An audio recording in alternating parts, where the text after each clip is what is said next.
వారిని సాధింపగలేరు దైవమొక్కడు నీకు తప్పకున్నా భారతములోని పరమార్థం ఇదే కదా విశ్వదాభిరం వినరవేమ అన్నట్టు. దైవ సహాయం గలగా ఇతరులను నిన్నటికి జయించలేరు.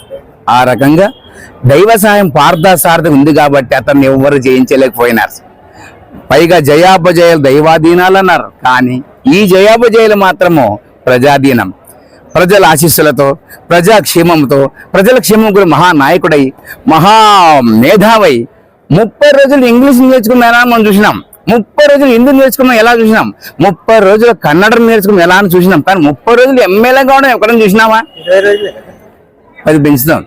30 రోజులు ఎమ్మెల్యే కావడమో ఎవరైనా చూసినారా? అందుకోసం 30 రోజులు ఎమ్మెల్యే ఘనత, 30 రోజులు ఎమ్మెల్యే అయినటువంటి ప్రఖ్యాతి కాంచిన మహా మేధావి గౌరవనీయ పార్థసారథి వాల్మీకి గారు.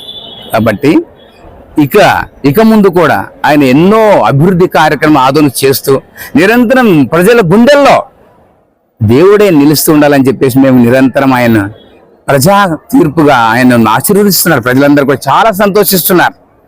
ఇంకొక విషయం, అది మీరు కట్ చేశారు సెట్ చేశారు చెప్తాను. కూటమి ద్వారా ఆయన పోయినాడు, ఓటమి ద్వారా ఈయన పోయినాడు. మొత్తానికి ఇద్దరు పోయినారు. ఆదోని చిరకాల వాంచి నెరవేరింది. జిఎస్ నటరాజ్, గుండ్రేవుల సంధిపోగు, హరిజనవాడ, అరుంధతి నగర్, అరళైవేది. కవితలు రాసి చేసిన కథలో పని తీసేస్తున్నారు. అందుకే పని అడిగినాక ఈ దగ్గరకు వచ్చిన